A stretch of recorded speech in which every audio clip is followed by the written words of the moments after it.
Nesse momento, vocês já devem conhecer a primeira versão em quadrinhos feita de Kamen Rider, porque já foi publicado no Brasil, já foi bastante divulgado por aqui, e inclusive eu já fiz um vídeo a respeito. Só que essa versão de Kamen Rider de 1971 não foi a única versão em quadrinhos de Kamen Rider. A série teve várias sequências e outras adaptações produzidas. E hoje eu quero falar de uma delas, que é a Kamen Rider de 1978. Essa versão de Kamen Rider ela foi publicada originalmente a partir de 1978 na revista Terebi Land, e logo em seguida ela teve uma edição encadernada em formato tankobon, que foram 9 volumes. O que eu tenho aqui é uma republicação de 2011 que concentra toda a série em 3 volumes. Então é uma edição bunkoban que reúne os 9 volumes originais em 3. E para entender um pouco essa HQ, a gente tem que entender um pouco o contexto em que ela foi produzida. Esses seriados tokusatsu feitos no Japão, eles costumam ser patrocinados por algumas revistas, como a Terebi Land, a Terebi Magazine, a Terebi Kun e uma série de outras revistas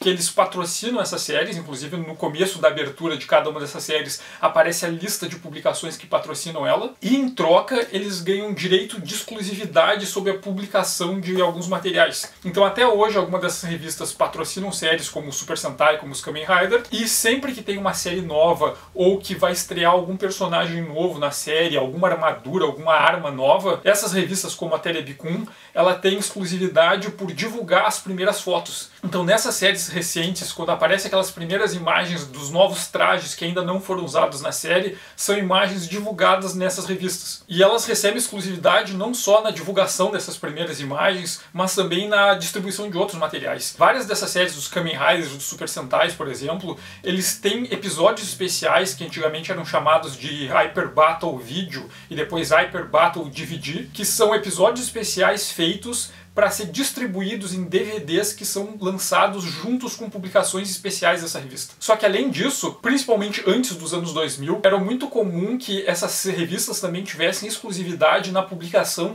de histórias em quadrinhos sobre essas séries. Então todas as séries da Toei feitas antes do anos 2000 tem pelo menos uma versão em quadrinhos, algumas delas têm muitas versões. Por exemplo, o Kamen Rider Amazon tem pelo menos 7 versões diferentes de histórias em quadrinhos. E além das séries da Toei, as séries da P-Productions, algumas das séries da Toho, todas elas têm versões em quadrinhos que eram publicadas nessas revistas. E o Kamen Rider de 1978 é um desses casos. Ela foi publicada na Terebi Land. Terebi é a pronúncia japonesa para TV, que eram essas revistas que são especializadas em materiais relacionados a séries de animação e live actions que são exibidas na televisão. E por patrocinar a série, a revista encomendou do Ishimori Pro, o estúdio do Shinomori Shotaro, que ele produzisse uma versão em quadrinhos para ser publicado nessas revistas em 1978. Só que tem 2 pontos que a gente precisa levar em conta para entender o contexto. O primeiro é que Kamen Rider estava fora do ar desde o final de 1975, que foi quando tinha acabado a última temporada. E segundo, que o Ishinomori era um cara extremamente ocupado, ele produzia muito,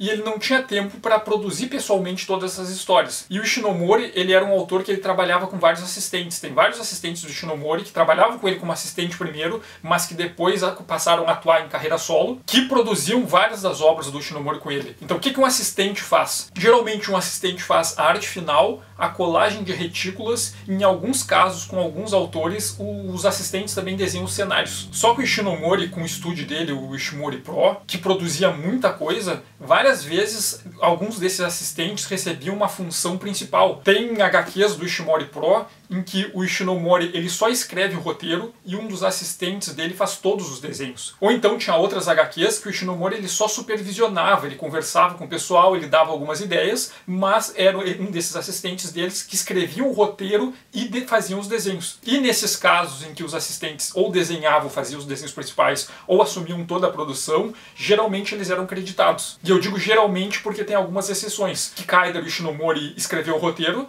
ele fazia a maior parte dos desenhos, só que tem alguns capítulos que os assistentes deles desenharam. E quando o Kikaider foi publicado originalmente nas revistas periódicas, esses capítulos que eram desenhados pelos assistentes, os assistentes eram creditados como autores dos desenhos. Só que quando o Kikaider saiu na edição encadernada, o nome desses assistentes foi cortado. Então quando pega Kikaider só tem o nome do Ishinomori, só que tem vários capítulos ali dentro que foram feitos por diferentes assistentes deles. Mas em geral os créditos dos assistentes deles são respeitados. Então tem várias obras que tá Ishinomori roteiro e o assistente responsável pelo desenho, ou tá Ishinomori como autor original, criador do conceito original, e o autor como mangaka, que realizou a história, tanto o roteiro como dos desenhos. E o Kamen Rider de 1978 foi um desses casos, porque o Ishinomori ele só supervisionou a produção, e quem fez os roteiros e os desenhos foi um desses assistentes dele, que era o Yamada Goro. E o Yamada Goro era um desses assistentes que tinha trabalhado em Kikaider, desenhou alguns dos capítulos de Kikaider, e tinha atuado em várias outras HQs renomadas do Ishinomori, fazendo arte final, desenhando cenários, e nesse Kamen Rider ele assumiu tanto o roteiro como os desenhos, e o Ishinomori só supervisionou a produção. Só que, voltando àquele ponto de que Kamen Rider estava fora da TV desde o final de 1975, e essa HQ começou a ser publicada em outubro de 1978, a opção do Yamada, do Ishinomori e do pessoal da Terebiland foi fazer um tipo de recapitulação. Então o primeiro capítulo dessa versão de Kamen Rider é um tipo de remake do primeiro capítulo do Kamen Rider do Ishinomori de 1971.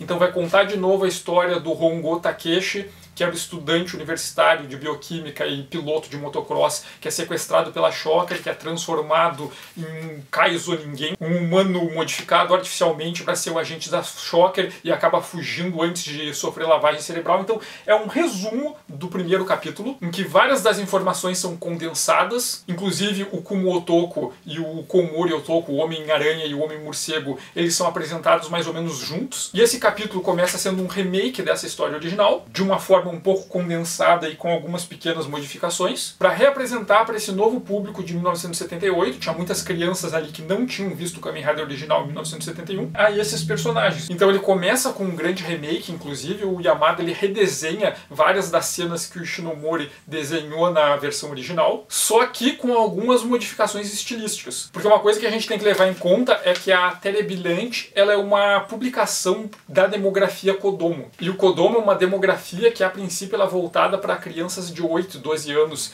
E o Kodomo é uma demografia que não é muito popular no Brasil, porque ou tem muita pouca coisa da demografia Kodomo que é publicado no Brasil, ou quando é publicado no Brasil, a noção de que é uma publicação Kodomo é descaracterizada. Não se divulga, uma publicação Kodomo, como acontece com o Shonen ou com o Shoujo. E o Kodomo ele tem uma tradição muito forte em histórias de super-heróis. Por exemplo, o Spectre Man, que foi lançado recentemente aqui no Brasil, é uma publicação que era para revistas Kodomo. E o Kodomo ele tem algumas convenções estilísticas. Então nessas histórias o Yamada ele vai manter muitas vezes esses cenários bem naturalistas, lembrando que o Yamada ele fazia vários cenários de outras histórias do Ishinomori, mas existe uma convenção na demografia Kodomo de que os personagens são desenhados num abstracionismo de proporções menos naturalistas. Os personagens eles parecem ser menores e mais cabeçudos. E não é uma questão de não domínio técnico do Yamada, porque a gente vai ver vários cenários que são extremamente naturalistas. O Yamada ele desenhava aqueles fundos de computador que aparecem nas histórias do Ishinomori, por exemplo. Então ele é um cara que dominava a técnica, mas é uma convenção dessas publicações Kodomo que os personagens tenham essas proporções mais baixinhos e mais cabeçudos. Só que uma outra coisa que a gente tem que levar em conta para entender esse tipo de publicação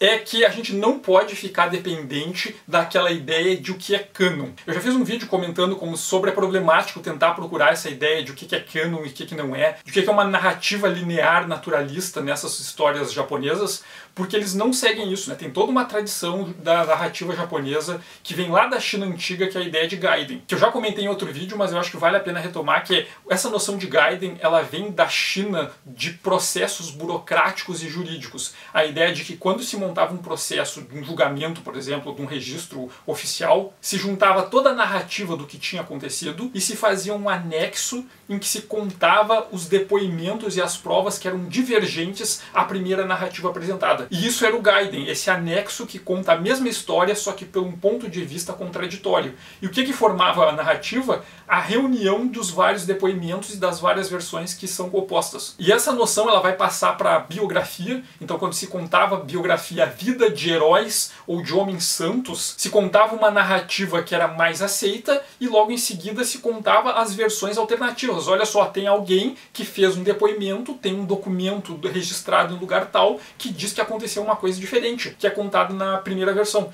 Então, a ideia de que a vida de um sujeito, ela é composta pela combinação de todas as versões diferentes sobre o que ele fez. E da narrativa de um homem santo, de um herói, para a mitologia e depois para a literatura é um passo. Então, uma coisa comum nas narrativas japonesas, essa noção do Gaiden, que a tradução literal do Gaiden seria uma narrativa externa, uma narrativa por fora, essa ideia de contar uma versão e logo em seguida contar uma outra versão que trata dos mesmos fatos da primeira, mas com versões alternativas, com algumas divergências. E não existe uma narrativa verdadeira e uma outra falsa, não existe essa ideia, essa é canon e essa é que vai ser ignorada. O que constrói o imaginário do personagem é a combinação de todas essas narrativas divergentes. Então o que o Yamada vai fazer nessa versão de Kamen Rider? Ele vai recontar a origem do Kamen Rider, usando como referência a HQ original do Ishinomori. Ele vai respeitar isso. Todos os personagens que o Ishinomori desenhou, ele desenha aqui com o mesmo design. E os personagens que o Ishinomori não mostra na versão em quadrinhos dele, mas que aparecem na série, o Yamada adapta o design da série para o estilo do Ishinomori. Então, ao mesmo tempo que é uma versão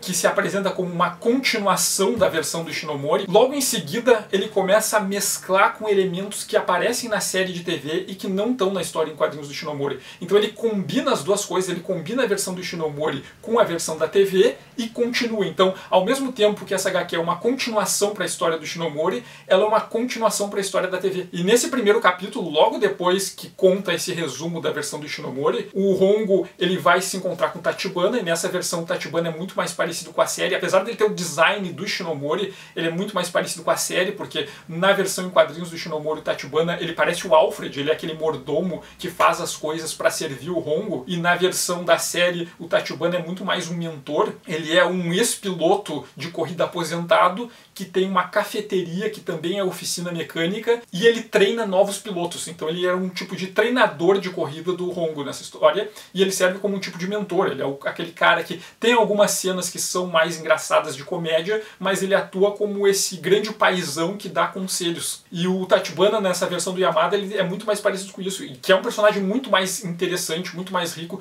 do que o Ishinomori mostra na primeira versão em quadrinhos. E logo depois desse resumo da recapitulação da origem do que aparece na versão do Ishinomori, nessa versão do Yamada, o Hongo acaba enfrentando um outro Kaijin da Shocker, que era um Kaijin besouro que sequestrava crianças para fazer lavagem cerebral nessas crianças para eles se tornarem agentes da Shocker, e que é baseado num episódio da série, mas ao mesmo tempo que vários dos capítulos são baseados nos episódios da série, eles são versões completamente diferentes do desenvolvimento que acontece na série. Logo em seguida, ao enfrentar esse Kaijin Kabuto, o Hongo acaba entrando numa das bases da Shocker, e lá ele acaba interrompendo a operação que estava transformando o Ichimonji num agente da Shocker. Isso de novo mostra como o Yamada ele combina elementos da versão original em quadrinhos com elementos da série de TV, porque na versão original em quadrinhos, o Ichimonji era um dos Shocker Riders, aquelas cópias do Hongo criadas para matar ele. Só que na versão da série é diferente, inclusive o Ichimonji ele surgiu na série antes de aparecer nas histórias em quadrinhos, e tem um motivo para isso que está relacionado com a produção da série. Durante a filmagem do 10º episódio, o ator que fazia o Hongo Takeshi, as cenas de moto, ele fazia pessoalmente, ele não tinha dublê, ele colocava o traje e fazia cenas de moto, e ele sofreu um acidente, que ele se machucou gravemente, ele quebrou a perna, e teve que ser hospitalizado, ele tinha que ficar afastado pelo menos 8 meses. Então a produção da série teve um problema, porque isso foi durante o 10º episódio. Os episódios 11, 12 e 13, a produção teve que improvisar. Então no episódio 11 aparece um novo personagem, que é o Taki Kazuya, que era um agente do FBI que está investigando a Shocker e vai pro Japão, e o ator que faz o Taki, ele era o irmão do Sonitiba, e ele também era dublê switch actor, então ele era um sujeito que ele sabia artes marciais e ele podia fazer ele mesmo várias cenas de ação. Então várias das cenas de ação eram feitas pelo Taki, e no final do episódio, quando chegava o momento de enfrentar o Kaijin, chegava um switch actor vestido de Kamen Rider, fazia a luta, ele era dublado pelo ator que fazia o Hongo. Então o Kamen Rider ele só aparece um pouquinho na forma humana nesse episódio 11, que era uma imagem de arquivo, porque o ator ele não podia gravar, ele só dublava o personagem. Então o episódio 11, 12 e 13 foi feito assim, o Tak acaba assumindo o protagonismo e na cena final entra um switch actor vestido de Kamen Rider só dublado pelo ator. Só que como isso não poderia se sustentar durante 8 meses, no episódio 14, o Tak e o Tachibana acabam entrando numa encrenca ali com a Shocker e aparece um fotógrafo que se apresenta como Ichimonji Hayato e ele se revela como também sendo um Kamen Rider. E o Ichimonji conta que ele tinha sido capturado pela Shocker, tinham transformado ele num Kaizo Ninguém, iam fazer a lavagem cerebral nele, mas o Hongo chegou e salvou ele. Antes dele sofrer a lavagem cerebral, e depois o Hongo foi pro estrangeiro para lutar contra outra sede da Shocker e deixou o Ichimonji ali para proteger o Japão. Então o que o Yamada faz? Ele pega e mostra essa cena que nunca apareceu na série, o Ichimonji só narra o que aconteceu, e ele mostra esse momento em que o Hongo tá lutando contra a Shocker, ele invade esse laboratório e coincidentemente encontra o Ichimonji no meio da operação e salva o Ichimonji. Então o Yamada acaba contando uma história que ela é só rapidamente narrada na série e ignora a versão do Ishinomori de como o Ichimonji se torna o Kamen Rider. Então ele combina de novo os elementos da história original, então essa versão do Yamada é para ser uma sequência da versão original em quadrinhos, mas ao mesmo tempo é para ser uma sequência da série. Sendo que o capítulo seguinte é um momento em que o Hongo, ele lutando contra os Kaijins da Shocker, ele é ferido e precisa de reparo, e eles não sabem como reparar o Hongo, porque ele está danificado, uma questão de tecnologia, né? Ele é um Kaizo Ninguém. Só que eles descobrem que o especialista em robótica, o Dr. Aisimov, estava no Japão naquele momento. Então eles vão procurar o Aisimov, pro Aisimov reparar o Hongo. Então é uma história que pode muito bem ser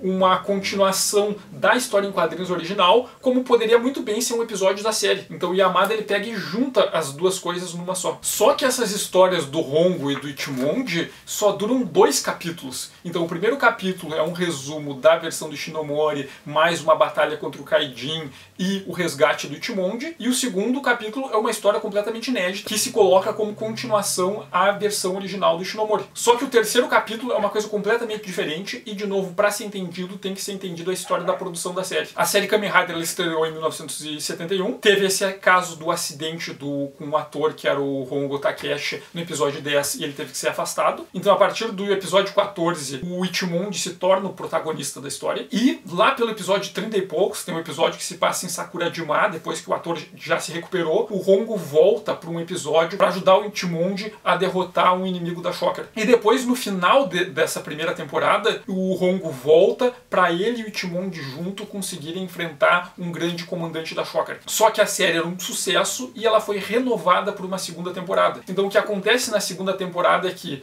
depois de derrotar esse grande comandante da Shocker, o Ichimonji se afasta, ele vai lutar contra uma filial da Shocker que fica nos Estados Unidos, e o Hongo volta a ser o protagonista. Então a segunda temporada da série, o Hongo volta como ser protagonista, ele ganha um traje novo, o Tachibana constrói uma moto nova para ele. No desenvolver da série, a Shocker se funde com uma outra organização criminosa africana, que é a Geldon, e se transforma na Gel Shocker. Mais ou menos no meio da temporada, o Ichimonji reaparece também com um traje novo para ajudar o Hongo. E no clímax da série, no final da segunda temporada, a narrativa é em volta de um chip que tem a identidade do grande líder da Shocker, e a Shocker envia os Shocker Rider, que são aquelas cópias do Kamen Rider que na versão em quadrinhos do Ishinomori eles aparecem lá no começo, na série eles só aparecem no final desse segundo ano da série. E para enfrentar os Shocker Riders, o Ichimonji volta. Então o final da série é o Hongo e o Ichimonji se unindo para derrotar os Shocker Riders e finalmente invadir o QG central da Shocker e enfrentar o grande líder. E o grande líder da Shocker, além da Shocker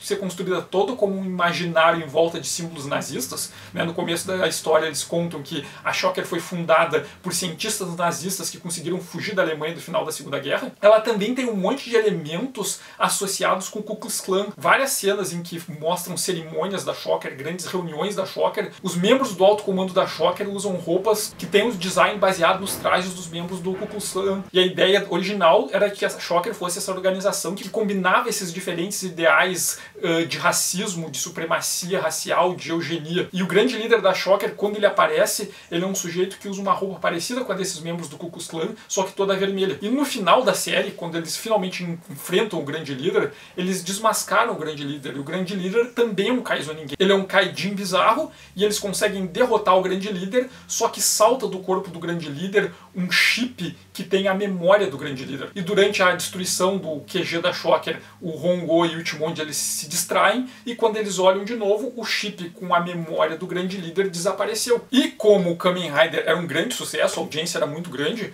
ele foi renovado por uma temporada nova em 1973. E a princípio, a primeira ideia do Ishinomori e do Hirayama Toru, que era o outro produtor da série junto com o Ishinomori, era transformar o Taki num terceiro Kamen Rider. Inclusive, foi publicada uma história em quadrinhos de um capítulo só, em que mostra o terceiro Kamen Rider surgindo, o Kamen Rider número 3. Só que no meio do desenvolvimento eles desistiram, eles resolveram inovar, e essa temporada de 1973 ganhou um novo título que é Kamen Rider V3. E ela se inicia mostrando o Kazami Shiro, que ele era um aluno no mesmo curso da universidade que o Hongo cursava, só que das turmas mais recentes, e ele acaba ajudando uma jovem que testemunha um crime cometido por uma organização misteriosa. E para queimar arquivo, essa organização, que é a Destron, ela manda agentes para matar eles. Então esses agentes da Destron matam os pais e a irmã mais nova do Kazami Shiro, mas o Hongo e o Ichimonji conseguem salvar o Kazami Shiro. Eles descobrem que essa Destron ela é uma organização que ela foi criada pelo grande líder. O grande líder ele sobreviveu ao final do Kamen Rider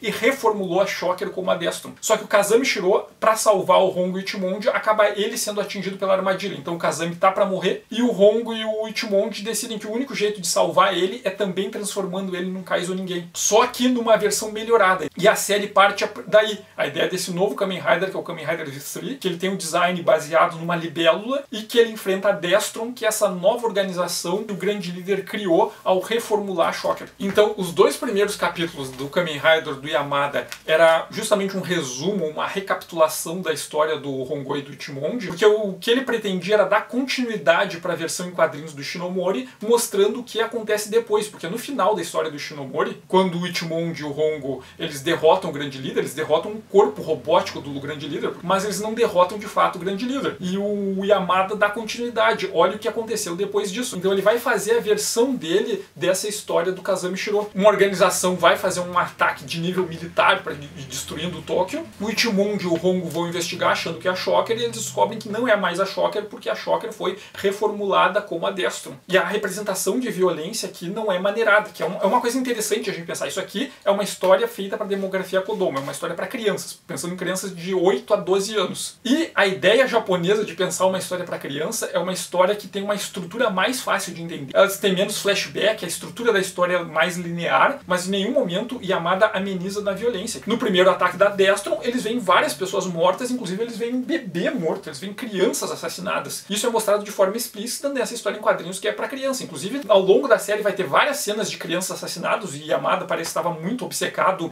em mostrar crianças sendo assassinadas. Muitas crianças morrem nessa HQ. Muitas crianças ficam órfãos, os pais das crianças são assassinados. Isso é uma coisa que acontece nas séries de TV também. Era bem comum nas séries de Kamen Rider, famílias inteiras serem assassinadas e só a criança escapar. E o Kamen Rider tem que salvar ela e no final a criança ficou órfã e azar. Então não tem nenhuma amenização na representação da violência. Inclusive várias dessas cenas de violência elas são explícitas, bem exageradas, porque não se entende que tristeza ou que a violência é algo que as crianças não possam lidar. A única coisa que as crianças não podem lidar é com estruturas narrativas muito complexas. E logo em seguinte eles vão mostrar a história do Kazami que teve a família morta, ele é atacado por esse Kaijin da Destron, quase morre, e o Hongo e o Ichimonji vão levar ele até uma dessas bases abandonadas da Shocker para transformar ele num Kaizonin para ele sobreviver. E um dos maiores arcos que vai ter nessa história é o arco do V3 do Kazami Shiro. A ideia desse personagem que é um terceiro Kamen Rider, que ele herda a função que era do Hongo e do Ichimonji e tem que lutar contra a Destron,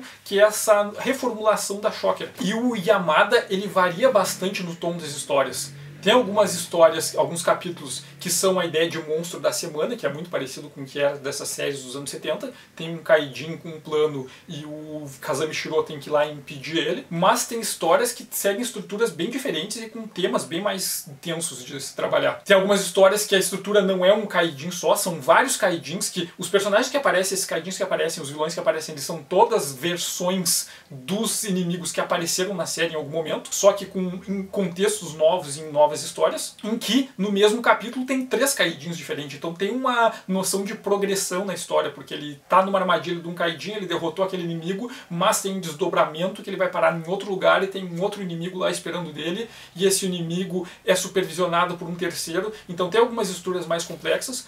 Um dos exemplos é um capítulo em que um menino vai procurar o bar do Tachibana, a cafeteria do Tachibana. Uma coisa que é criada, inclusive, no segundo ano da série original, que é o Shonen Rider Tai, a tropa dos jovens Riders, que é um grupo formado por várias crianças que tem a base ali na cafeteria do Tachibana, em que eles patrulham a cidade para ver se tem alguma ameaça da Shocker, e caso tenha, eles avisam a central para avisar o Kamen Rider. Então a ideia de crianças que podem ser colaboradoras e trabalharem juntos com o Kamen Rider. Aquela ideia muito parecida com as do sidekick dos super-heróis dos Estados Unidos, né? Se seu Batman é algo muito além do que uma criança poderia ser, a criança sabe que ela nunca vai poder ser igual ao Batman, mas ela pode ser o Robin e ser amiga do Batman e ajudar o Batman. Então uma noção parecida, que é uma ideia que não aparece na HQ original do Ishinomori, porque ela foi criada no segundo ano da série original, mas que o Yamada incorpora aqui na versão dele. E por saber que existe a patrulha dos jovens Riders, essa criança vai até o Tachibana e conta que ele morava numa vila do interior. Ele tirou uma nota mais baixa e ficou em segundo lugar na classificação de melhores alunos da escola dele, tomou um xingão do pai dele e ele ficou bravo e fugiu pro mato. Quando ele voltou para a cidade, ele descobriu que todos os aldeões da vila tinham sido capturados pela Destron. Então ele foge até o Tachibana para pedir ajuda e um Kaidin da Destron vai atrás dele e o Shiro,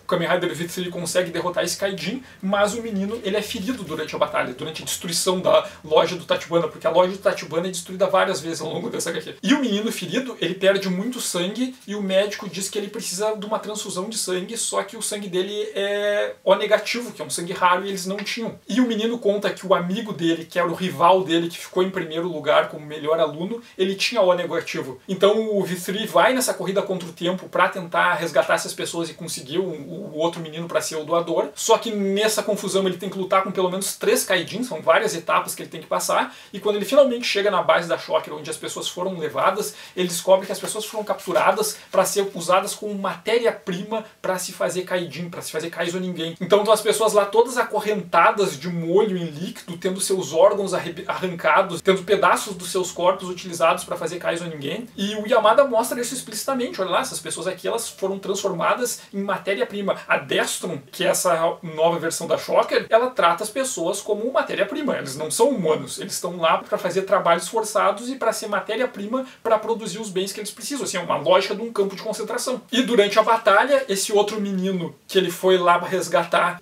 pede ajuda pro Kamen Rider V3, e um dos soldados da Destron esfaqueia ele. Então no final da história, o V3 consegue resgatar as pessoas, mas o menino foi mortalmente ferido. Ele tá com uma faca cravada no abdômen. E o menino ali morrendo, ele quer doar o sangue dele pro amigo dele sobreviver. É uma história extremamente triste, cheia de violência. Isso é feita para crianças de 8 anos, para crianças de 12 anos ler. Então é esse o nível das histórias do Yamada. Ao mesmo tempo que ele tem algumas histórias que são bem simples, que são monstros da semana, tem outras que são extremamente tensas, com tristeza e com violência. Tem outra história em que a Destron manda 2 Kaidin para matar o Kamen Rider V3, e quando um deles tá para conseguir matar o Kazami Shiro, uma criança aparece no meio da batalha e ela é ferida. E esse Kaidin ele fica com pena da criança e desiste de lutar. Depois ele toma um xingão do líder da Destron, e daí descobre que na verdade ele, quando era humano, ele tinha um filho que era um menino que foi atropelado e morreu, só que quem estava dirigindo o carro era um homem rico, que daí subornou as autoridades e foi inocentado e ficou por isso mesmo. Então esse sujeito que teve o filho morto por um rico, e como foi um rico e eles eram pobres, então não teve punição nenhuma, ele começou a ficar desesperado e ele se juntou com a Destron porque ele quer se vingar da sociedade japonesa. Permite esse tipo de coisa, em que pessoas pobres não têm os mesmos direitos, nem são considerados pessoas quando eles entram em alguma disputa com alguém rico e influente. Mas nessa parte que trata da série Kamen Rider V3, o arco que eu mais gostei aqui foi o arco do Yuki Joji. Ao longo da série do Kamen Rider V3, tem um momento que aparece um personagem que é o Yuki Joji. Ele é um cientista da Destron, em que ele trabalha para a Destron porque ele acredita de fato na Destron. Ele acredita naqueles valores que a Destron está lutando para construir um mundo melhor, e ele acredita que o grande líder é uma pessoa boa. Só que em um momento, um dos comandantes da Destron, que é o Yoroi Gensui, que é o marechal da armadura, ele tem ciúmes do Yuki Joji e ele mente que o Yuki Joji é um traidor para poder executar o Yuki Joji. E o Yuki Joji acaba sendo ferido, mutilado, ele é transformado num Kaidin para sobreviver, e ele volta para tentar se vingar vingar do Yoroi Gensui. E ele vira o Riderman, que é o quarto Kamen Rider. E o que o Yamada faz aqui é de novo mostrar coisas que a gente não viu na série e complementar. Ele mostra a origem do Yuki Joji. A história começa em 1965, quando o Yuki Joji era uma criança, o pai dele tinha morrido, a mãe dele tinha uma doença bem grave, e eles eram de uma família muito, muito pobre. Eles juntavam ferro velho para vender, moravam num bairro bem pobre de Tóquio. Só que ele era uma criança genial, assim, ele tinha um intelecto extremamente alto, e os agentes da Destron ficaram sabendo e envenenaram a mãe dele para a mãe dele morrer mais rápido, e esse agente foi lá e procurou ele. Ó, não, vem com a gente que nós vamos te dar casa e vamos te dar abrigo. Então levam o Yuki Joji para um tipo de grande escola da Destron, que tem vários jovens com alto potencial intelectual que são ensinados na ciência, em artes marciais, em estratégia, para ser agentes da Destron, mas ao mesmo tempo eles são doutrinados ideologicamente. Eles são doutrinados para acreditar que a Destron vai fazer aquela coisa de eugenia, eles vão se livrar dos mais fracos e criar uma sociedade em que só aqueles selecionados vão existir, porque isso vai levar a humanidade para um novo passo de evolução, blá blá blá blá blá. Então tem toda aquela lavagem cerebral feita nas crianças desde cedo, e que o Yuki Joji ele cresce nesse ambiente, por isso que ele acreditava na Destron, ele acreditava no grande líder. Ele desenvolve uma tecnologia para matar o Kamen Rider V3, porque ele acredita que ele é um sujeito maligno que está impedindo a Destron de salvar o mundo. Só que outros cientistas lá da Destron percebem que a tecnologia que eles estão criando está sendo usada como arma e resolvem se rebelar, chamam o Yuki Joji para também fugir com eles, e o Yuki Joji se nega a fugir, porque ele se nega a duvidar na bondade do grande líder. O Marechal da Armadura pega a tecnologia que ele fez, arranca o braço do Yuki Joji fora e manda ele para ser executado. Os outros cientistas usam a tecnologia que eles inventaram para transformar o Yuki Joji também num Kaizo Ninguém e morrem para que ele conseguisse fugir e escapar. Então, a princípio, o Yuki Joji, como Riderman, ele foge, ele tenta voltar para a vida civil dele, arrumar um trabalho, só que os agentes da Destron não vão atrás para caçar ele e acabam ferindo várias das pessoas que ajudaram ele. E é só aí que ele passa pelo ponto de, não, peraí, essa Destron não é tão legal assim. Só que tem uma coisa que, a princípio, ele não desconfia da Destron em si. Ele acredita que existem agentes corruptos dentro da Destron, mas o grande líder é bom. E tem todo o arco de desenvolvimento do personagem para ele perceber que, peraí, o grande líder é um eugenista racista. Então tem todo o desenvolvimento dele descobrindo isso, e ele primeiro se aliando ao Vestri para lutar contra esses agentes que ele acha que são os corruptos dentro da Destron, mas no final ele acaba percebendo e se sacrificando para ajudar o Vestri a derrotar a Destron. O arco do Yuki Joji é um dos mais bem desenvolvidos aqui dentro dessa versão do Yamada, mostra todo esse contexto que não aparece na série, e ele lida com um tema que é muito comum na série, em que todos os Kamen Riders da era Showa, até o Black, em algum momento tem pelo menos um episódio que discutem esse tema, que é uma representação dos ideais da juventude hitlerista. Essa ideia de pegar crianças e colocar eles num tipo de escola da Shocker para ensinar eles de que aqueles valores nazistas, eugenistas da Shocker são algo bom, que vão melhorar o mundo, para fazer com que eles virem adultos que acreditem na Shocker e no grande líder. Todas as séries Kamen Rider da era Showa tem pelo menos um episódio que trata disso. E um dos que trata desse tema, que eu acho mais interessante, é o do Kamen Rider de 1979. Porque em alguns desses episódios que tem esse tipo de história, algumas vezes as crianças são levadas para essa escola e eles sofrem lavagem cerebral, ou são hipnotizadas ou algo do tipo. Na versão do Kamen Rider de 79, eles mostram crianças que de alguma forma são excluídas, que sofrem bullying na escola, que apanham dos valentões e tal. E daí vem esses agentes da Neo Shocker que propõem para eles a ideia de que essas crianças que sofrem essas violências se juntarem com a Neo Shocker é um lugar que vai acolher eles, que vai proteger eles e que vai ensinar eles a ser forte. Então tem todo um acolhimento da Neo Shocker dessas crianças para ensinar eles a serem violentos, e depois eles se juntam e vão se vingar e usar a violência contra todas aquelas pessoas que foram violentas com eles. Então a ideia é de pegar essas crianças que estão em posições fragilizadas e ensinar eles a serem violentos, a serem agressivos e a cultuarem esses valores da Neo Shocker, que são os valores da eugenia, de destruir os fracos e de prevalecer os fortes, e de que os fortes têm o direito de controlar o mundo e que eles unidos são fortes, e fazer com que essas crianças se tornem pessoas leais a Shocker, não por terem sido hipnotizadas, por terem sofrido lavagem cerebral, mas por terem aprendido que a Shocker é o único lugar que vai acolher eles, que vai proteger eles e onde eles vão ser fortes. E que nessa versão do Yamada ele vai associar com a origem do Yuki Joji. Por que o Riderman ele primeiro acreditava que o grande líder era uma boa pessoa? Porque ele acreditava que a Destron e a Shocker eles tinham como objetivo fazer o mundo um lugar melhor. Como desde criança ele foi manipulado para acreditar nisso, como mesmo depois que ele é traído pela Destron, ele duvida, não, a Destron me traiu, mas porque tem gente corrupta lá dentro. O grande líder sim é um cara legal. E o quanto é difícil para ele entender que o grande líder, na verdade, é o vilão. Que ele, durante toda a juventude dele, ele estava do lado dos vilões. A série Kamen Rider V3 continuou sendo um sucesso de público e a Kamen Rider foi renovado de novo para mais uma temporada. Só que dessa vez não foi uma temporada de um ano inteiro, foi uma temporada de meio ano. Então, em 1974, estreou uma nova série Kamen Rider, que era a Kamen Rider X. E ela começava um pouco diferente por não parecer uma continuidade direta do Kamen Rider anterior, porque no final da série do V3, o V3 consegue destruir o novo corpo do grande líder e consegue destruir o coração com a unidade de memória do grande líder. E essa nova série, o Kamen Rider X, o Yamada também adaptou para a forma de quadrinhos. E a origem do personagem é muito parecida com a origem original. Tinha o Dr. Jin, que ele estava criando uma tecnologia para criar órgãos artificiais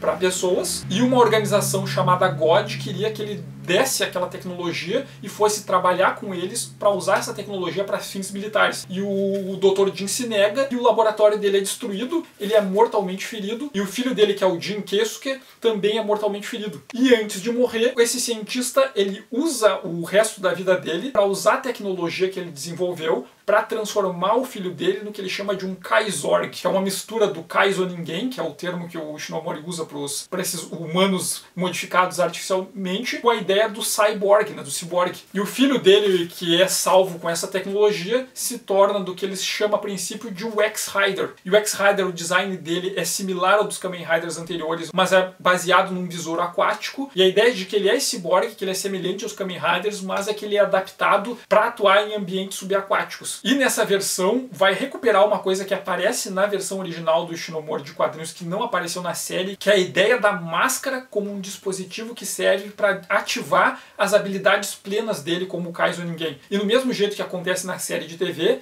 num momento ele encontra com o Tachibana, e o Tachibana olha para ele e diz que ele é um Kamen Rider, e passa a chamar ele de Kamen Rider X. Então o Tachibana, ele acaba sendo a âncora entre todas as séries. Mas essa versão do Yamada vai ter 2 capítulos só com o Kamen Rider X. O primeiro que vai mostrar essa história de origem dele, ele encontrando o Tachibana, daí a God tem um grande plano para envenenar toda a água, inclusive a água da chuva, mostra várias pessoas morrendo com água envenenada, inclusive crianças morrendo, porque sempre tem crianças morrendo nessa série de Kamen Rider, e que vai levar ele a lutar contra vários Kaijins da God, até finalmente derrotar o Apollo Geist, um grande capitão da God. E no segundo capítulo, que ele vai finalmente enfrentar o King Dark, que é o líder da God, que é um gigante de ferro, e ele vai até uma cidadezinha do interior, uma vilinha no interior, que é onde a God está instalada, e quando o Keisuke chega lá, ele é hostilizado pelas pessoas moradores de lá, e querem atacar ele. E ele escapa desses ataques desses moradores da vila sem agredir ninguém. Ele acaba salvando eles de algum ataque. Ele enfrenta o King Dark, o líder da God, derrota ele. Mas mesmo assim, depois de ter derrotado a God, os moradores da vila continuam olhando para ele como se ele fosse um monstro e continuam agressivos contra ele, tratando ele mal. E no final ele simplesmente vai embora. Ele derrotou a God, ele fez o trabalho dele, mas ele percebe que ele nunca vai ser aceito como um humano normal, que é aquela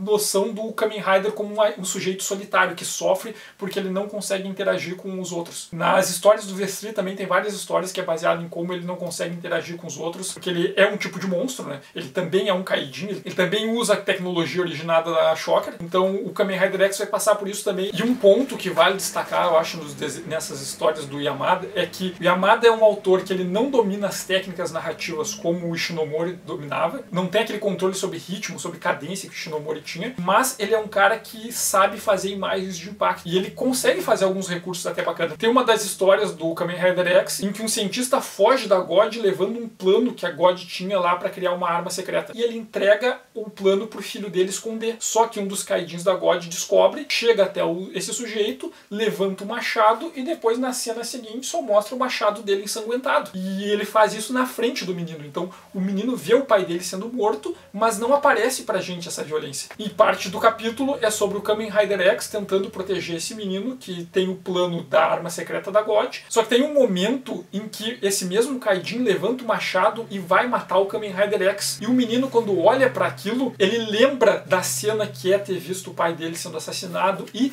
a imagem vem numa grande splash page do pai dele tendo a cabeça destruída, estourada por um machado. Então aquela cena de violência que o Yamada nos poupou no começo da história, ele não mostrou a cena acontecendo, a gente só vê o menino aterrorizado e o machado com sangue. Depois, quando a cena vai se repetir e o menino olha para ela, o menino se lembra, e aquilo vem com todo o impacto de um menino lembrando de seu pai sendo assassinado na frente dele, e ele te taca essa página inteira da cabeça do cara sendo destruída. E Yamada, ele poupa a gente da violência só para guardar essa violência para jogar na nossa cara depois com toda a força. E lembrando que isso é para crianças de 8, 12 anos. Então Yamada, apesar dele não ter a mesma habilidade do Shinomori para construir essas narrativas, ele tem uma técnica que é dele, que também é bem bacana. Depois disso, o Yamada deu continuidade adaptando a série do segundo semestre de 1974, que é Kamen Rider Amazon. E a premissa da HQ é a mesma premissa da série, que é uma mistura de Kamen Rider com Tarzan e o Brasil. O Yamamoto Daisuke, ele era um menino que era filho de pesquisadores que vieram fazer uma pesquisa na Amazônia, no Brasil, só que os pais dele morreram e ele acabou sendo criado na floresta amazônica no meio dos bichos e de alguns indígenas. Até que no momento apareceu uma entidade que é o Jumenki, o demônio de 10 rostos, e ele atacou uma tribo indígena porque ele queria roubar 2 braceletes com poderes que eram herança da civilização Inca. O Jumenki consegue levar um desses braceletes e o outro bracelete, o pajé da tribo indígena, vincula ao braço do Daisuke, e que faz com que ele possa se transformar, e ele acaba virando o Kamen Rider Amazon, que é um Kamen Rider, mas o design dele é baseado no lagarto monitor, que é um lagarto popular na Ásia. E o Daisuke, ele vai para o Japão para procurar um pesquisador que era amigo do pai dele para ajudar ele a recuperar esse outro bracelete que esse demônio levou para o Japão. Mas chegando lá, o Jumenki envia os Jujin, os homens-fera dele, para caçar o Daisuke, qualquer um que fosse obstáculo para ele, e esses Jujin acabam matando esse pesquisador que era amigo do pai dele, e o Yamamoto Daisuke acaba morando com os 2 sobrinhos desse pesquisador, sendo que um deles é o menino. E o Daisuke, ele segue esse estereótipo do sujeito selvagem, alguém que é naturalmente bom, mas ele não tem nenhum modus, nenhuma habilidade desenvolvida para se relacionar com outras pessoas, ele é como um animal. Isso inclusive influencia até o modo como ele luta, ele enfrenta os inimigos arranhando, mordendo, rasgando. Então a primeira história vai ser com essa história de origem do Amazon, ele chegando no Japão, encontrando esse pesquisador que se dispõe a ajudar ele, mas morre, e criando vínculos com esses sobrinhos do pesquisador. Inclusive tem um menino que é justamente a primeira pessoa com quem o Kamen Rider Amazon consegue estabelecer um vínculo e se comunicar. Ele se comunica melhor com animais e com crianças do que com outras pessoas. E ao desenvolver da história, ele acaba se encontrando com o Tachibana, que também olha para ele e vê ele como um Kamen Rider, e constrói uma moto para ele. Inclusive tem um momento triste da história, porque sempre tem uma história triste, em que o Daisuke tem dificuldade para se relacionar com as pessoas, ele acaba se relacionando com animais e ele adota um gatinho, e tem toda a história dele criando o gatinho, sendo amigo do gatinho, até que um momento ele descobre que o gatinho na verdade é um Jujin que se infiltrou para assassinar ele, e mesmo tendo que confrontar esse gatinho, que na verdade era um espião, ele vê nesse gatinho que foi transformado num Jujin ainda como alguém que é da família dele. Então no final eles têm que se confrontar, ele acaba tendo que matar o gatinho dele para sobreviver, mas ao mesmo tempo ele não sente ódio daquele gatinho, ele vê naquele gatinho como ainda alguém que é importante para ele. Então esses finais tristes típicos de história japonesa. E uma segunda história dá bastante ênfase de como o Amazon ele tem dificuldade em se relacionar com pessoas, em viver em sociedade, ele não consegue assistir uma televisão e mudar de canal, ele não consegue usar os talheres, ele não consegue usar roupas normais, e ele fica desesperado com a ânsia em voltar para a floresta, e o que leva ele no final da história, depois que ele derrota o Jumenki, a ir embora para a Amazônia, porque ele não consegue se adaptar àquele mundo civilizado japonês. Apesar de ele ser um japonês, ele viveu mais tempo na floresta e entre os animais do que entre a sociedade, ele não consegue ser uma pessoa civilizada. Em 1975 foi produzida a última dessas séries de Kamen Rider, desse primeiro grande arco, que é Kamen Rider Struck, Stronger. E Kamen Rider Stronger, ele tem algumas diferenças bem marcantes em relação às séries anteriores. Essa adaptação em quadrinhos de Kamen Rider Stronger do Yamada, ele faz uma coisa que também acontece na série de TV, que é uma das primeiras coisas que diferencia ele das séries anteriores. A série já começa com o Joe Shigeru e a Misaki Yuriko sendo Kamen Riders. O Joe Shigeru, ele é um Kamen Rider titular, o Kamen Rider Stronger, que tem o design dele baseado num kabuto, que é um besouro de chifre. Ele já começa a série sendo Kamen Rider, e ele tem uma parceira, que é a Misaki Yuriko, e a Yuriko é a Denpa Ningen Teiko. Ela também é um humano modificado artificialmente, só que o design dela é baseado numa joaninha. Enquanto o Kamen Rider Stronger tem poderes elétricos, ele é um Denki Ningen, um humano elétrico, ela tem poderes eletromagnéticos. E eles já começam a história lutando contra uma organização chamada Black Satan. A presença da Denpa Ningen Teiko, ela é explicada porque a produção da série recebia várias cartas de fãs, e o Ishinomori leu uma das cartas que tinha sido enviado por uma menina. E nessa carta, a menina contava que ela queria brincar de Kamen Rider, mas os outros meninos nunca deixavam ela participar da brincadeira, porque diziam que só homens poderiam ser Kamen Rider. Influenciado por isso, o Ishinomori decidiu que ia criar uma mulher Kamen Rider. Então a Denpa Ningen Teiko, a parceira do Kamen Rider Stronger, foi idealizada como a primeira versão feminina de um Kamen Rider. Depois é contado através de um flashback que o Joe Shigeru, ele era o jogador de um time de futebol universitário, era um jogador de destaque, e ele procura a organização Black Satan, que era uma organização que criava esses ciborgues para a dominação mundial, como era a Shocker e todas as anteriores, porque ele queria se tornar um ciborgue para ter poder e influência, e estava disposto a servir a Black Satan se fosse necessário. Então ele passa por toda a operação, ele se transforma nesse Denki Ningen, desse humano elétrico, e no momento que ele vai jurar lealdade ao grande líder, ele ataca os membros da Black Satan e conta que na verdade ele tinha um amigo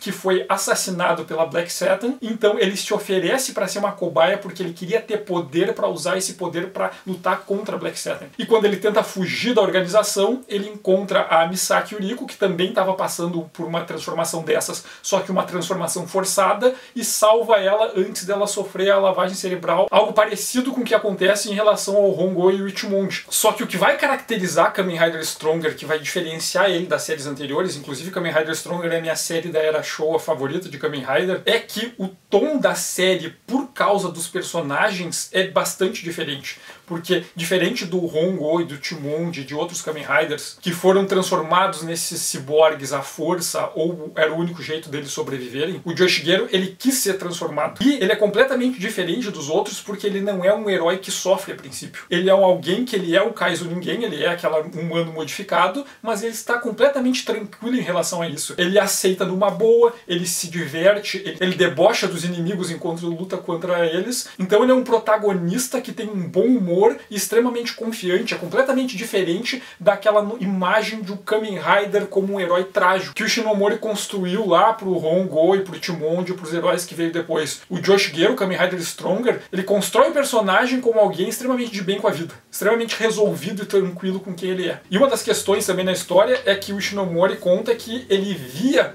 o Stronger e a Teiko como um casal. Apesar de só é citado isso em um episódio da série, e aqui na HQ do Yamada também só tem um ponto de um capítulo que falam isso, eles estão focados em lutar contra a Black Satan, mas eles pensam que num dia, quando a Black Satan for derrotada, eles vão poder ser felizes juntos. Então não é uma história de romance, mas existe a expectativa de um futuro romance em que eles vão poder viver em paz juntos. Só que o que a Yamada faz na HQ é primeiro ter uma história de apresentação, logo depois eles lembram da origem deles de flashback, eles lutam com os inimigos da Black Satan, esses personagens que têm esse bom humor, só que o segundo capítulo Yamada vai entrar num ponto que é, um spoiler para quem não viu a série ainda, é o momento em que a Yuriko morre, porque na série tem um momento em que a Yuriko ela se sacrifica para proteger o Shigeru e acaba morrendo. E o que acontece é que na proposta original, o Hirayama e o Ishinomori, eles pretendiam fazer com que a Teiko morresse e que depois ela voltasse com uma nova forma, com power-up,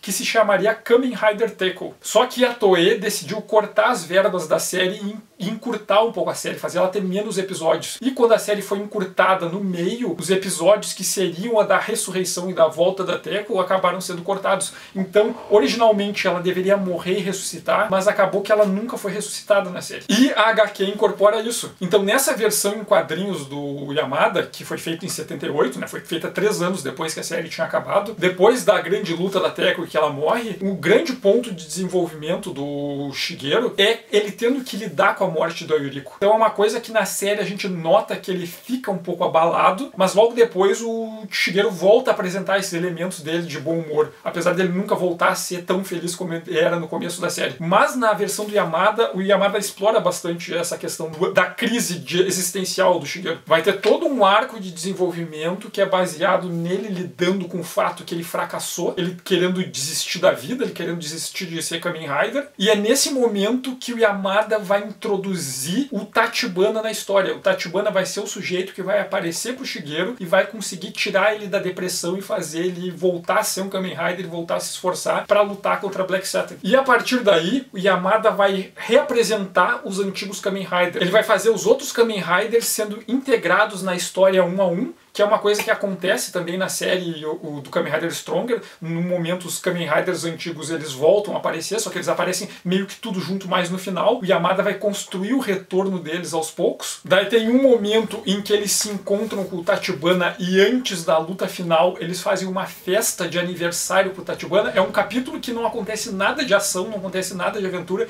é simplesmente eles fazendo uma festa pro Tachibana e reconhecendo o Tachibana como o pai deles, como essa figura de mentor importante que aconselha eles e que impediu que eles se perdessem em vários momentos na história. E finalmente eles vão enfrentar o líder da Black Saturn. E esse momento em que todos os Kamen Riders desse primeiro grande arco da Era Showa se unem para enfrentar o líder da Black Saturn, ele segue o conceito que é mostrado no final da série do Kamen Rider Stronger, e ele é um momento bastante importante para se definir sobre o que é Kamen Rider. Porque quando eles confrontam o líder da Black Saturn, o líder da Black Saturn revela que ele é o grande líder da Shocker. Ele conta que ele também influenciou o King Dark a criar a God, manipulava a God. E também manipulava a organização contra a qual o Kamen Rider Amazon lutou. Então todas essas grandes organizações que todos os Kamen Riders tinham enfrentado até então, todas elas sempre foram comandadas ou manipuladas pelo grande líder da Shocker. Então um outro elemento, além do Tachibana, a unir todas essas primeiras versões do Kamen Rider, é a constante presença do grande líder. Inclusive o dublador que fazia a voz de todos os grandes líderes na série era o mesmo. E a origem do grande líder, ela parte de 2 conceitos. Um deles é o grande vilão do Baron One, do Saito Takao, que é uma história que influenciou bastante a criação do Kamen Rider, em que o inimigo do Baron One era o Dord, que era a personificação do mal que existe em toda a galáxia, e ele chega na Terra e se mostrava como uma grande sombra que influenciava as pessoas, fazia as pessoas se tornarem más, faziam os animais ficarem violentos e fazia as pessoas más ficarem ainda piores. E quando o Baron One finalmente encontra a personificação, o avatar do Dord, ele é um tipo de um disco voador que tinha uma gosma, uma criatura morfa dentro. E aquela forma morfa era uma personificação para esse Dord, para esse mal abstrato, interagir com o mundo físico. E o Hirayama, num dos livros sobre a Shocker, ele explica que um dos conceitos por trás do grande líder foi baseado no monstro do id, do filme Forbidden Planet, de 1956, que é aquela entidade que é uma personificação de vários elementos controláveis e agressivos e sentimentos ruins das pessoas que um dia viveram naquele planeta. Então o grande líder conta para eles que na verdade ele é a personificação de todo o ódio, de toda a vontade de dominação, de todo esse ódio racial, e de que enquanto existir pessoas que têm uma vontade de conquistar outras, podem destruir ele porque ele sempre vai voltar. Então aí a gente junta aquela ideia lá no começo de que a Shocker é uma organização que foi criada por cientistas nazistas que conseguiram escapar da Alemanha no fim da Segunda Guerra Mundial. E a Shocker ela tem aquele monte de elementos que remete ao nazismo, mas também remete ao Ku Klux Klan. Só que essa questão de ódio racial, de vontade de dominar o outro, a violência, a eugenia, o impulso militarista, isso existia no Ku Klux Klan, mas também existia muito antes. Então a ideia de que o grande líder da Shocker é essa entidade entidade que representa o ódio racial militarista, a vontade de conquistar os outros povos, e ele sempre assume outra forma. Ele vai ser o Ku Klux Klan, ele vai estar no nazismo, ele vai estar no Japão imperial, e sempre que existir pessoas que odeiem outras pessoas por questão de raça, sempre que existir pessoas que querem exterminar os mais fracos para só os fortes sobreviverem, sempre que existir essa ideia de que existem sujeitos de classe superior que devem dominar os mais fracos, o grande líder da Shocker ele sempre vai conseguir assumir uma forma e sempre vai assumir a liderança desses grupos e vai motivar a humanidade a seguir esse caminho. Então, quando o Yamada que constrói essa versão do grande líder da Shocker, baseado no conceito que o Hirayama e o Shinomori criaram para a série, quando os 7 Kamen Riders se unem para enfrentar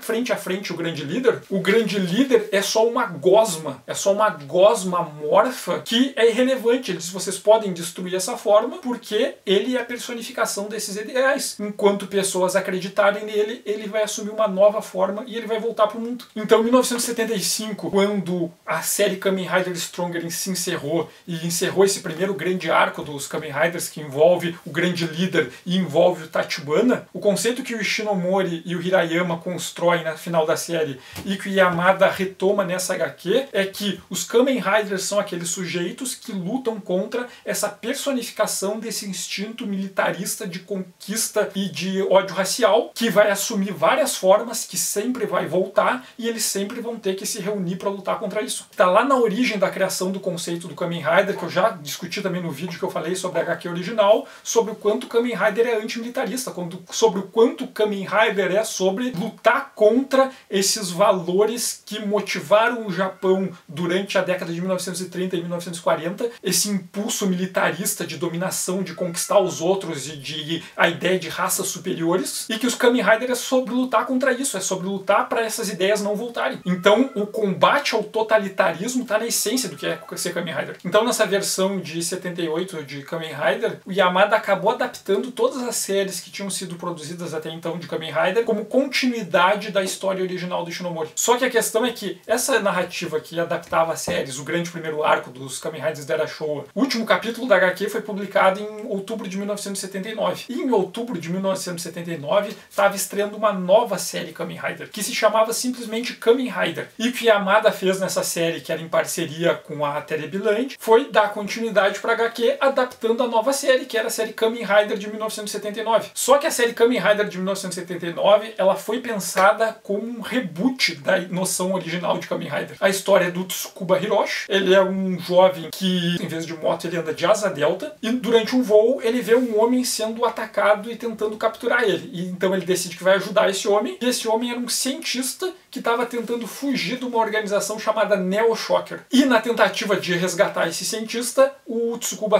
acaba sendo gravemente ferido e está prestes a morrer. Então o cientista aceita voltar para a organização se deixarem ele salvar o Tsukuba Hiroshi. E esse cientista que trabalhava para a organização à força, criando Kaizo Ninguém para eles usarem como arma, ele acaba transformando o Hiroshi num Kaizo Ninguém, só que ele não faz a lavagem cerebral no Tsukuba, e o Hiroshi acaba fugindo da organização Neo Shocker, levando o cientista junto. E o cientista passa a auxiliar ele, vivendo escondido no clube de asa delta. Em algum momento, os amigos do Tsukuba Hiroshi são todos assassinados, e ele acaba usando isso como uma motivação maior para lutar com a Neo Shocker. Só que a diferença desse reboot do Kamen Rider com o Kamen Rider anterior é que esse novo Kamen Rider, ele tem a habilidade de voar. Tanto que na série se usava muitos efeitos de chroma key para mostrar cenas dele voando, inclusive por influência do filme do Superman do Richard Donner. Só que a diferença em relação a esse personagem e aos anteriores que aparecem na história é que essa adaptação ela foi feita em tempo real. A série durou um ano, de outubro de 79 até outubro de 80, e durante um ano Yamada produziu essas histórias em quadrinhos da nova série do Kamen Rider. Também adaptando vários dos vilões para a história em quadrinhos, mas com histórias diferentes, são os mesmos personagens, com o mesmo design, só redesenhados no estilo do Shinomori e tendo arcos narrativos diferentes. E muita representação de violência e de tristeza, porque o Tsukuba Hiroshi, de novo, ele volta a ser um herói esse solitário e que sofre. Só que essas histórias do Kamen Rider de 1979, eles têm um ritmo diferente das anteriores, porque as anteriores, o Yamada estava adaptando séries que já tinham sido concluídas. Essa aqui ela está fazendo em tempo real. Então, conforme aconteciam grandes mudanças nas séries, um comandante da Neo Shocker era derrotado e chegava outro, ele tinha que apressar e colocar isso na história. Só que muitas vezes isso nem aparece. O primeiro comandante é derrotado e simplesmente não aparece a derrota dele aqui. Só comentam, ele já foi derrotado e chegou o outro. Tem um momento da história em que o cientista que transformou ele em Kaizo Ningen se afasta e o Tsukuba ele passa a viver junto com o Tani. O Tani é o dono de uma cafeteria que também tem uma oficina mecânica no fundo e a família dele foi assassinada pela Neo Shocker. Por isso ele ajuda a lutar contra a Neo Shocker. E o Tani acaba assumindo uma função que era do Tachibana em relação aos Kamen Riders anteriores. Isso acontece porque teve um momento que a série começou a dar menos audiência do que eles esperavam. Então eles fizeram algumas modificações. O Hiroshi, como Kamen Rider, começou a voar menos e andar mais de moto, porque as cenas de perseguição de moto faziam mais sucesso. O Tani assume essa função que era a função do Tachibana, ele vira um mentor, que é muito parecido com o que o Tachibana era dos Kamen Riders anteriores. E no meio da história tem um momento em que dois grandes Kaijins da Neo Shocker aparecem ao mesmo tempo e eles dão uma surra no Hiroshi e ele é salvo pelo Kamen Rider Stronger. Então nesse momento a série que era feita para ser um reboot, ignorar completamente as séries anteriores, ela é incluída na continuidade porque a presença dos personagens anteriores atraía o público. Então ele é salvo pelo Kamen Rider Stronger e logo em seguida vários dos outros Kamen Riders começam a fazer ponta na série. E no final todos os outros Kamen Riders se juntam para ajudar o Hiroshi a derrotar o líder da Neo Shocker. Mas esse tipo de diferença de ritmo que aparece na história, quando esse tipo de história é publicada no Brasil, o público acaba tendo um tipo de rejeição. Mas é preciso levar em conta que esse tipo de publicação, ela não é autônoma, ela é toda pensada como uma lógica de transmídia e nessa lógica do Gaiden, ou seja, são histórias que são pensadas como complementares à série e simultâneas à série. Então aqui na versão em quadrinhos não aparece um momento em que o Hiroshi vai viver com o Tani. Simplesmente ele está com o cientista, no capítulo seguinte, que foi publicado um mês depois, ele já está vivendo com o Tani. E já está o Tani participando, sendo o mentor dele. E não explicam na história. E também não importa em explicar por quê. Porque essa publicação foi feita pensando em que ela era publicada simultaneamente enquanto a série estava acontecendo. Então ela e a série se complementam. Eu acho que um caso que a gente teve aqui de obra que segue esse tipo de estrutura foi o Yamato, o Patrulha Estelar do Matsumoto Leiji. Que eu cheguei a ver pessoas reclamando porque dava grandes saltos e porque não tinha final. Primeiro que o Matsumoto ele não gosta de fazer finais para as histórias dele. Ele gosta bastante de deixar histórias em aberto. Isso contraria aquelas teorias que querem explicar o que é mangá, dizendo, não, que as histórias em quadrinhos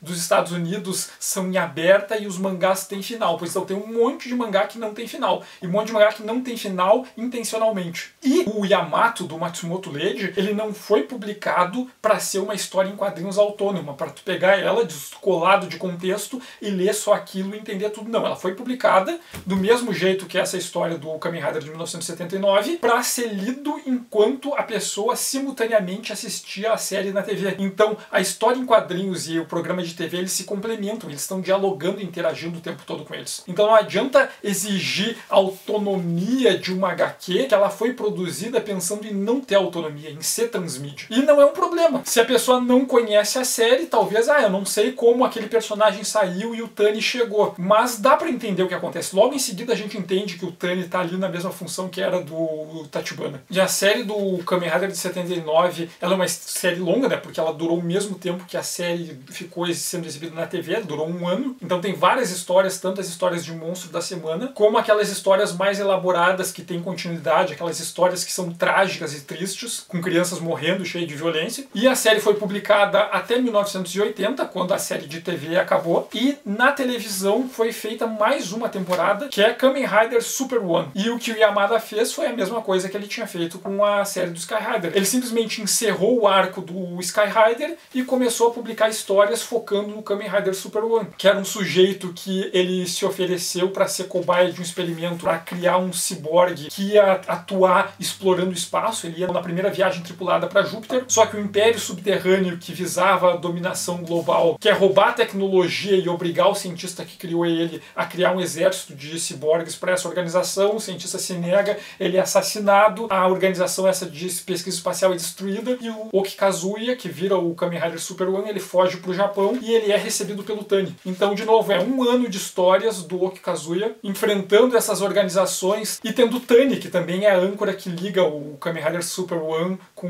o Sky Rider. E, de novo, são essas histórias que tem tantas histórias simples de Monstro da Semana, como tem aquelas histórias extremamente trágicas, com violência, em que o personagem sofre angustiado, que vários inocentes são assassinados, que o protagonista tenta salvar alguém e não consegue e acaba se frustrando. Até que em 1981, quando a série do Super One se encerrou, a HQ também se encerrou. Então o grande projeto do Yamada com essa série de Kamen Rider dele, que foi publicada na Telebiland, que foi publicada de 1978 até 1981, foi pegar todo esse imaginário dos Kamen Riders mostrado ao longo das séries durante todos esses anos e colocar eles como quadrinhos, estabelecendo uma continuidade em relação à HQ original do Shinomori. Olha só como esses personagens que nas séries de TV estavam em continuidade com os Kamen Rider original, fazer essa construção dessa narrativa de continuidade e de relacionar esses personagens, desenvolver esse universo deles juntos em relação à obra original do Shinomori, que era o mentor dele. E apesar do Yamada desenhar e roteirizar tudo isso, o Shinomori foi o supervisor durante toda a produção dessa HQ. Inclusive nessa edição Bunko, no final de todos dos 3 volumes, tem entrevistas com o Yamada em que ele explica todo o processo de criação, a relação dele com o Shinomori, quando surgiu as novas séries, a Kamen Rider de 79 e o Super One, como ele lidou com aquilo. E é um material que ele é extremamente divertido, porque tanto tem essas histórias mais bobas, mais simples de monstro da semana, como tem essas histórias extremamente tensas, com essa violência gráfica bem forte, bem exagerada, como tem umas que são muito divertidas, que são com uma violência tão exageradas que chegam a ser engraçadas. Os kaijins e as pessoas sendo partidas no meio, sangue jorrando, circuitos saltando de dentro do corpo dos kaijins. Os próprios Kamen Riders, eles são feridos num nível que não acontece na série. Tipo, terem braços arrancados, pedaços arrancados de dentro do corpo, vários circuitos jorrando. Algo que seria mais complicado de fazer com os efeitos especiais da época, eram tranquilamente feitos e explorados nos quadrinhos. Então é uma HQ que eu acho extremamente divertida de ler, tanto por causa dos exageros dela, como elas servem para dar uma noção dessa área dos quadrinhos japoneses que é extremamente grande, que são as publicações Kodomo e as publicações de super-heróis feitas para a demografia Kodomo. Que o Kodomo é pouco publicado no Brasil e quando é publicado é disfarçado, não se diz, ó, isso aqui é uma publicação Kodomo. Mas tem muita coisa muito divertida. E que muito dessa diversão tá no fato de que essas publicações feitas para as crianças, o conceito de o que é adequado para criança, para os japoneses, é bastante diferente do que diriam, por exemplo, em publicações dos Estados Unidos feitas para criança. A ideia de que a tristeza e a representação da violência faz parte daquilo que as crianças podem ver e lidar. Inclusive dá para tirar lições éticas dessas representações de tristeza e violência. Espero que vocês tenham apreciado. Se puderem ler essa versão de Kamen Rider do Yamada ou qualquer outra versão, porque tem muitas outras versões de Kamen Rider e eu espero ainda falar de outras delas. Peço que quem gostou marque no gostei no vídeo. Quem ainda não segue o canal, eu convido para seguir, para receber as notificações dos novos vídeos. Agradeço bastante quem assistiu até aqui, obrigado e até o próximo vídeo.